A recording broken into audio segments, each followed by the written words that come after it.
Olá, boa noite.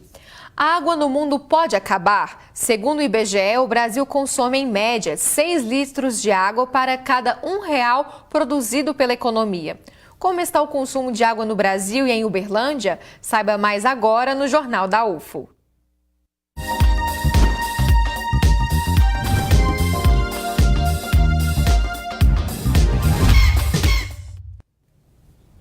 A população de Uberlândia consumiu, somando os meses de junho e julho deste ano, quase 20% a mais de água do que o mesmo período do ano passado. Os dados foram divulgados pelo Departamento Municipal de Água e Esgoto de Uberlândia, DEMAI. Saiba mais na reportagem.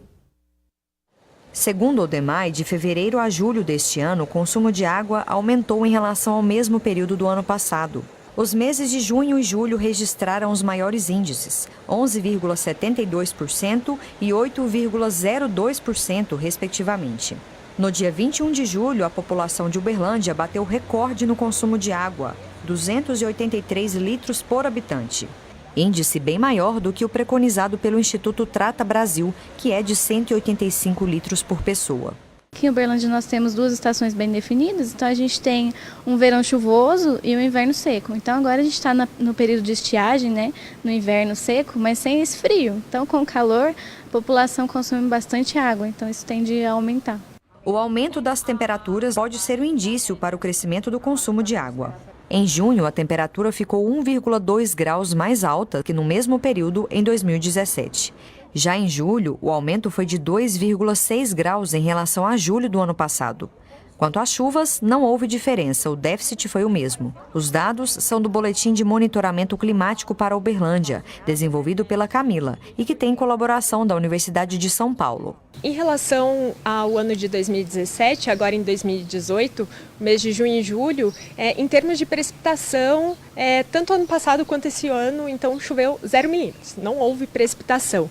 E quando a gente tem precipitação abaixo da média, consequentemente a temperatura do ar ela fica mais alta. Então, em relação ao ano passado, embora os 2 anos tenham tido a mesma anomalia de precipitação, esse ano, 2018, as anomalias de temperatura do ar elas foram maiores e provavelmente associados à influência de um sistema de alta pressão localizado no Oceano Atlântico Sul. E a previsão para os próximos meses em que começa a estação chuvosa é de chuva abaixo do esperado.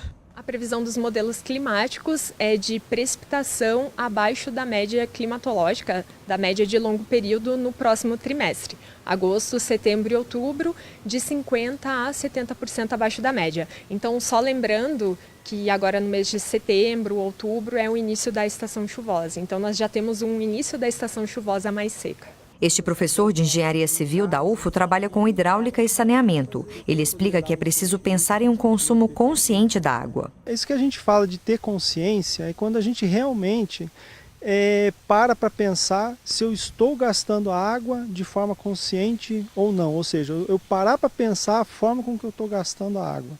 Então tem algumas coisas pequenas que a gente pode fazer no dia a dia, que é, por exemplo, eu vou tomar um banho, então vou lavar o cabelo, vou lavar a cabeça, o cabelo. O que eu vou fazer? Eu vou usar o shampoo. Então eu molho o cabelo, desligo a torneira, jogo o shampoo, esfrego, limpou, beleza. Abro a torneira novamente e lavo o cabelo. Nesse ponto você consegue fazer o quê? Dar uma economia tanto de água quanto de energia, que a gente sabe que a energia também ela é proveniente da água. Esse aumento de demanda que ocorreu aí nos meses de junho e julho é decorrente das pessoas tirar um pouco da poeira que tem em casa, Então, automaticamente, o que a gente pensa? Se tivesse lá uma água que foi armazenada na época de chuva, na época de dezembro, janeiro, fevereiro, que geralmente chove muito. Então, a pessoa armazena aquela água, deixa coberto, por conta do Aedes aegypti, e deixa coberto, e aí não vai ter problema e vai aproveitando essa água agora. Outro exemplo que a gente pode dar, água proveniente da máquina de lavar roupa. A primeira água ela vem muito suja, mas a partir da segunda água ela poderia ser aproveitada para lavar quintal, lavar pátio, lavar calçada e tudo mais. Porque a água tratada ela serve para quê? Para o nosso consumo. Mais de 97% da água no mundo é salgada e, portanto, não serve para consumo nem irrigação. Dos 2,5% de água doce, 69% estão nas geleiras, 30% embaixo da terra e 1% nos rios. Ainda segundo a Agência Nacional de Águas, no Brasil os principais usos são para irrigação, abastecimento humano e animal, indústrias, geração de energia, mineração, aquicultura, navegação, turismo e lazer. A agricultura irrigada é a que mais consome água no Brasil e no mundo. É importante que todo mundo saiba que a água do mundo não vai acabar agora, mas a gente está contribuindo para que a qualidade daquela água caia. Então eu posso ter ainda um bom nível de água disponível, mas a qualidade dela não vai estar legal para o consumo. Então isso encarece o tratamento, dificulta o acesso a essa água, até entra em questões sociais também. Então é muito importante a gente ter essa consciência mesmo sem pensar no risco de escassez. E os nossos convidados de hoje aqui no Jornal da UFO são o professor do Instituto de Geografia da UFO, Cláudio de Mauro. Boa noite, bem-vindo, professor. Obrigado pela oportunidade. Boa noite para nós todos. Boa noite. E também o Wilson Chimizo, que é engenheiro civil da Faculdade de Engenharia Civil da UFO, também conhecida como FECIB. Boa noite. Boa noite. Então, nós vimos agora há pouco, então, na reportagem, são vários tópicos que nós podemos abordar, né? Vamos começar, por exemplo, professor, explicando a questão. As pessoas podem sim ajudar no consumo consciente da água, mas há outros fatores que interferem na questão da água. Explica melhor para a gente esse contexto. Além da população, quem mais que está envolvido nessa cadeia produtiva e de uso da água? Esse é um tema muito amplo, não é verdade? Primeiro, nós temos que compreender qual é a distribuição das chuvas durante o ano inteiro, né, e durante o período.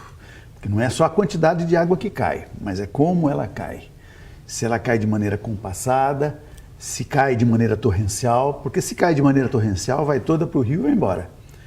Mas se cair de maneira mais compassada, tem a chance de haver infiltração no solo. E, na verdade, o melhor armazenador para a água é o solo e a rocha. Por quê? Porque no período de chuva, a água infiltrando, ela estará disponibilizada no período de seca. Porque aí o solo vai liberando essa água gradativamente e, consequentemente, alimentando os rios. Então tem uma importância aí, começa na sua disponibilidade hídrica. Por isso que se fala sempre, numa terminologia que não é a melhor, mas o pessoal chama de o produtor de água ou o cuidador das nascentes, das margens de rios. Porque, na verdade, se você tem uma cobertura vegetal que retém a água e a água tem chance de infiltrar, você faz com que haja mais disponibilidade de água para alimentar o rio. Então, durante todo o tempo. Então, isso é muito importante, pensarmos em um modelo que dê possibilidade de infiltração de água, de armazenamento de água. Porque a gente, às vezes, pensa em represas, mas nós vimos aí nas imagens a represa do Bom Jardim. É uma represa importante, porque ela serve para abastecer 52% da população de Uberlândia. 52% sai do rio, do Ribeirão do Bom Jardim. E 48% sai do Ribeirão, do rio Uberabinha. Bem, mas aquela represa, continuadamente, ela está, e gradativamente cada vez mais, ela está se assoreando. Por quê? Porque as áreas de plantio que existem no seu entorno e nas áreas de cabeceira estão sendo removidas as coberturas vegetais. Por isso, então, a importância do reflorestamento, por exemplo? Aí a importância do reflorestamento, do cuidado no sistema de plantio, para que nós tenhamos infiltração e para que tenhamos água durante todo o tempo, inclusive nos períodos de seca. Então esse é um ponto para ser enfocado. Por isso que quando nós falamos que as pessoas precisam ter um comportamento de cidadania, nós precisamos saber para quem nós estamos falando. Se estivermos falando para o setor rural, nós precisamos que o setor rural tenha uma preocupação de uso adequado do seu solo e, consequentemente, uma menor remoção de cobertura vegetal, né?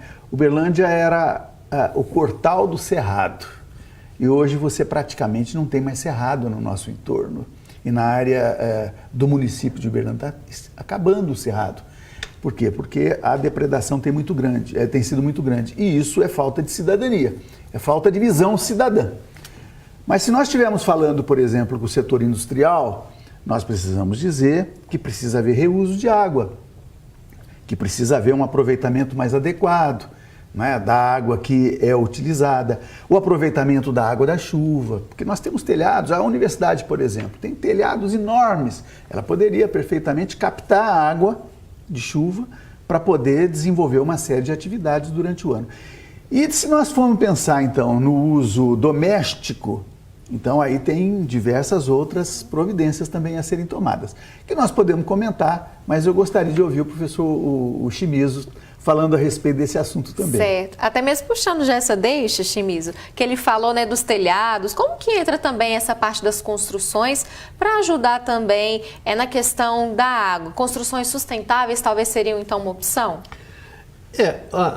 A problemática da água, que bom que a gente, essa questão da água começa a ocupar uma importância maior na agenda pública, na agenda dos veículos de imprensa, das pessoas, porque é fundamental. E eu acho que a questão da água, na verdade, ela tem vários fatores que influenciam, tanto na manutenção ou aumento da disponibilidade, como falou o professor Cláudio, quanto na questão da qualidade.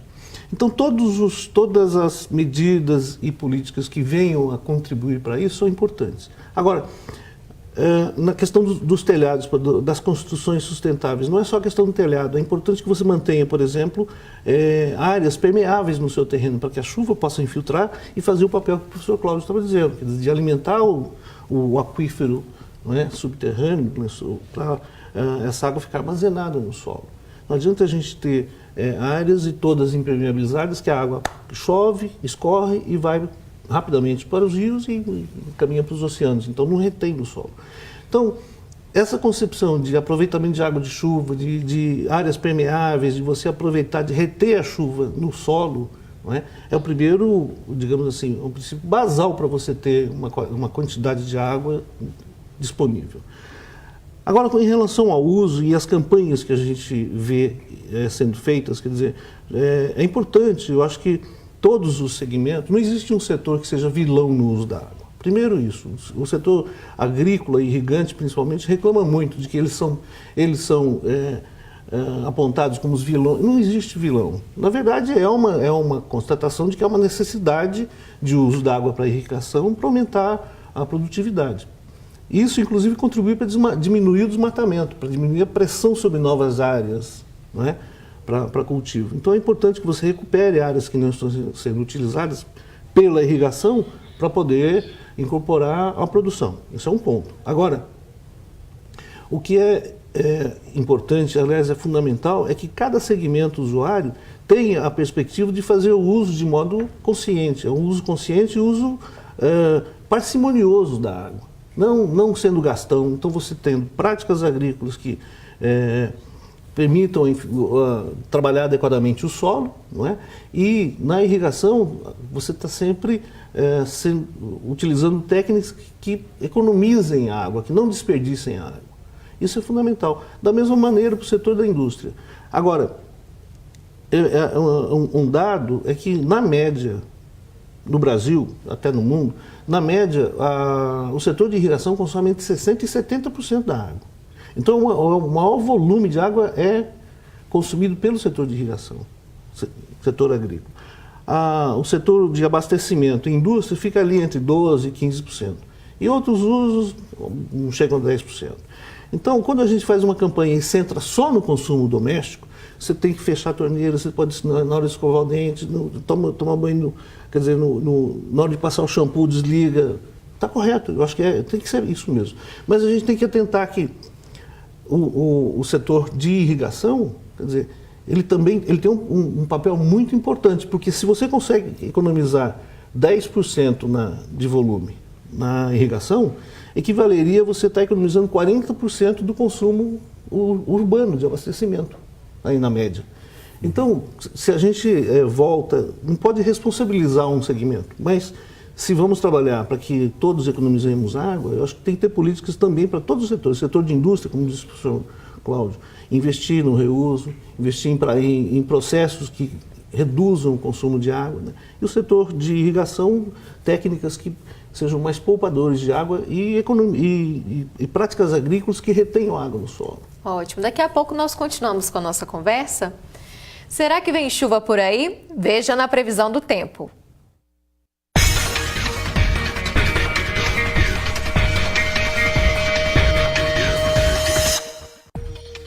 A quinta-feira chega com chuva em Uberlândia. O dia tem temperaturas amenas e pancadas de chuva o dia todo. Mínima de 17 e máxima de 29 graus. Pancadas de chuva também em Monte Carmelo, com temperaturas entre 15 e 31 graus. Patos de Minas segue chuvoso o dia todo, com mínima de 18 e máxima de 30 graus. A quinta-feira tem chuva e temperaturas elevadas em Tuiutaba, mínima de 18 e máxima de 32 graus. Previsão de chuva em Coromandel. A mínima é de 15 e a máxima 29 graus. A água no mundo pode acabar? Depois do intervalo, continuamos nossa entrevista. Não saia daí.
Estamos de volta com o Jornal da UFO e hoje nosso tema é a importância da água, o consumo e também abastecimento.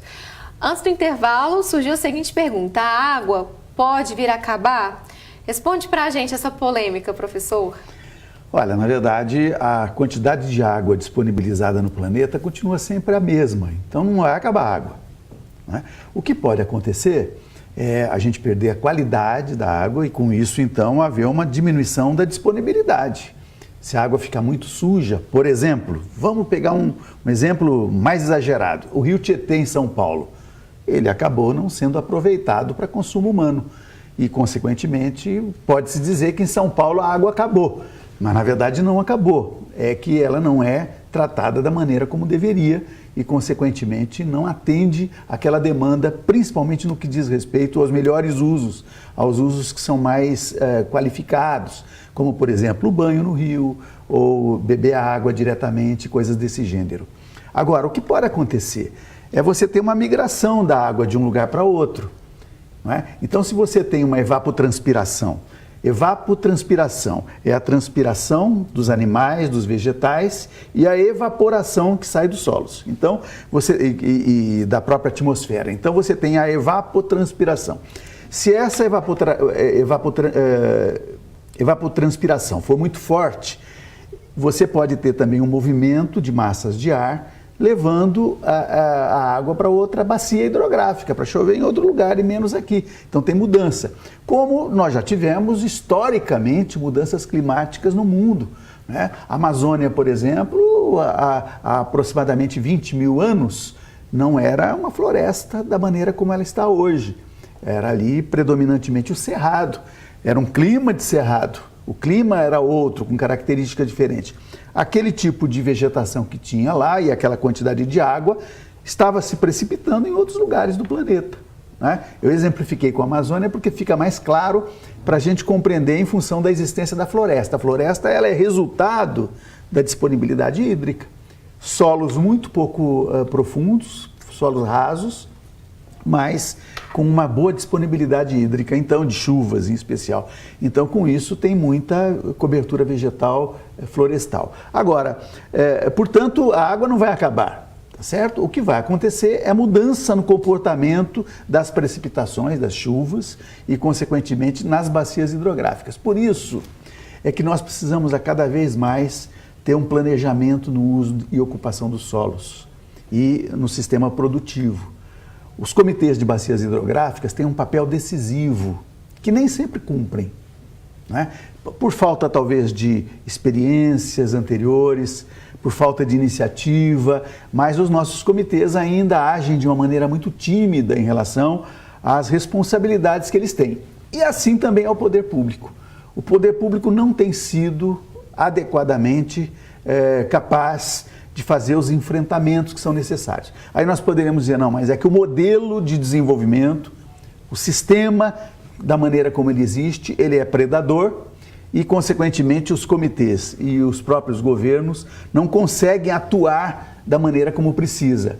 Mas nós temos que rever essa mentalidade, temos que construir um outro modelo. Você sabe que o Shimizu me acompanha na produção de um livro que nós estamos lançando agora nesta semana, né? Em Presidente Prudente e no Encontro Nacional de Comitês de Bacias Hidrográficas, em que nós temos uma abordagem específica sobre a questão da governança da água. O que significa que nós não podemos pensar só em políticas públicas, que os governos têm que fazer políticas públicas. Nós temos que ter um sistema de governança no qual as decisões partam, inclusive, da própria população. A população se envolve na gestão da água, na administração da água e toma para si a responsabilidade de fazer com que o uso seja mais adequado, estabelecer limites para os setores que utilizam mais inadequadamente. Nós temos que fazer boicote, por exemplo, de consumo daqueles que são predadores da natureza, dos componentes da natureza, e não é só da água, de todos os componentes da natureza. Meio ambiente como um todo, né? Shimizu, a partir disso que o professor Cláudio comentou, o setor de irrigação, como você bem explicou, né, que ele também tem que se preocupar com o consumo de água. Hoje você acha que tanto o setor do agronegócio, até mesmo industrial, já pensam em estratégias em como talvez manter esses recursos hídricos, conservar? Olha, pela própria sobrevivência da atividade, é crucial que eles pensem maneiras de perenizar o acesso à água. Mas eu não diria, a gente não dá para olhar nem o setor industrial, nem o setor de irrigação como se fosse um bloco único, um monobloco. Existem visões mais avançadas que têm uma preocupação de planejamento, se envolvem um pouco mais com essa questão do planejamento, assim como existem usuários que são absolutamente perdulários em relação à água, né? Então, é preciso que a gente, através dos comitês, como o professor colocou, através dos poderes públicos, do órgão gestor, enfim, de políticas que apoiem, comitês são fundamentais nisso, né? Apoiem iniciativas que caminhem na sustentabilidade desse recurso, tanto em quantidade como em qualidade, incentivando, oferecendo alternativas técnicas, não é? Discutindo é como você praticamente educar o setor, não é? Mas o setor tem respondido a isso devido à crise. Nós passamos por uma crise sem precedentes ainda, né? Desse modelo de utilização da água. Esses últimos anos foram os mais críticos aí em termos de disponibilidade. Então o setor também aprende com isso e está caminhando para incorporar nessa grande frente aí pelo planejamento desse recurso. Certo. Falando então em planejamento, professor, o que você acha que seria necessário então para que o planejamento saia do papel e se efetive na prática, pensando então na conservação desses recursos hídricos nacionais? Você está fazendo uma pergunta muito difícil. Mas eu não tenho dúvida em dizer que nós temos necessidade de assumir claramente as nossas responsabilidades de cidadãos, não é? Então é necessário que nós da universidade tragamos alternativas, É preciso que os setores ligados aos órgãos governamentais, e como disse o Chimizo, aos setores que são de decisão, de gestão do recurso hídrico, assumam de fato os seus papéis, os comitês da mesma maneira. Os proprietários rurais, os industriais tenham a mesma atitude, os cidadãos na cidade também. Então, precisamos de consciência. Mas essa consciência ela tem que ser acompanhada de ações. Não apenas a gente falar que precisa cuidar da água, mas a gente tem que começar a agir, tem que ter atitudes práticas em relação a essa necessidade, né? E os comitês têm um papel decisivo. Eu quero chamar a atenção, eu quero valorizar muito os comitês de bacias hidrográficas. Embora eles ainda não estejam ocupando o seu papel, mas nós temos que começar, por exemplo, identificando onde é que tem deficiência hídrica. E a deficiência é ocasionada por o quê?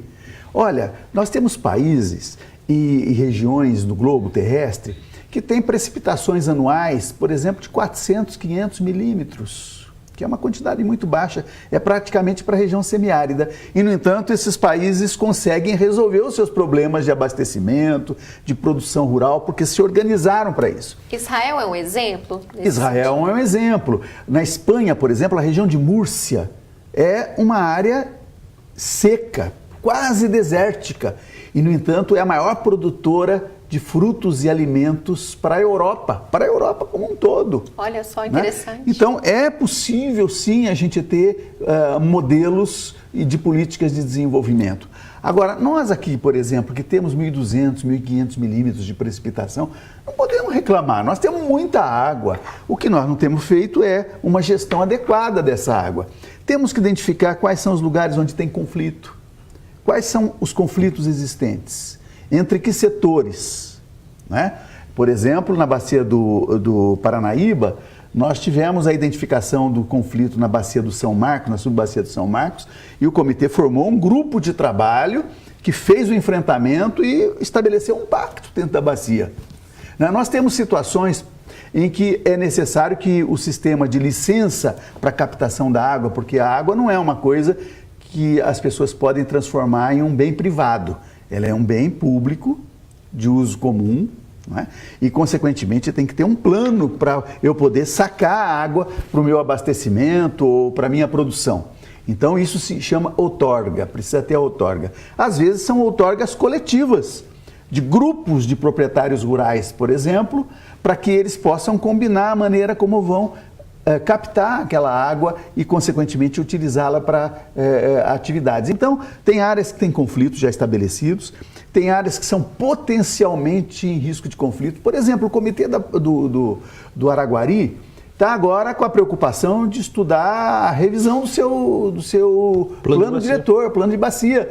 Então, está na hora de começar identificando os pontos de conflito, os pontos de estrangulamento, para nós podermos saber como atuar em cada um desses casos. Muitas vezes não é falta de precipitação de chuva, mas é a redefinição de políticas de utilização dessa água e de captação dessa água. Certo, e a partir disso, Chimizo, você acredita que, para a gente encerrar a nossa conversa, a educação, então, ela é um caminho adequado, tanto a educação com a população, a adequação com esses grupos específicos, para que a água seja tratada com o valor que ela realmente tem, que é fundamental, ela é importante, sem dúvidas. Sem dúvida nenhuma, eu acho que a gente até tem negligenciado um pouco a questão da educação pelo uso da água nas políticas que os comitês têm discutido, mas é fundamental. Se a gente não tem uma postura de educar e transformar, não é? De transformar, de mudar posturas, de mudar a forma como você encara, de zelar por esse bem, não é? Se você não tem essa preocupação, você já caminha com dificuldade, sempre vai correr atrás de prejuízos.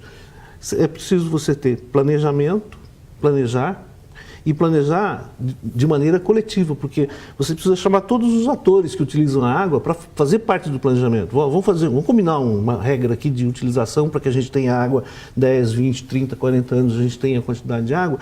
Para isso eu preciso chamar quem usa, não é? E preciso chamar aquele que não usa, mas que ajuda a fiscalizar, que é a sociedade civil, as universidades, que dão suporte técnico, que dão informações, que podem prover estudos, né, para você justamente caminhar para isso. Então, esse planejamento é fundamental. Disse o professor Cláudio, o plano de bacia, né, para o comitê, é esse instrumento, né, que materializa esse planejamento.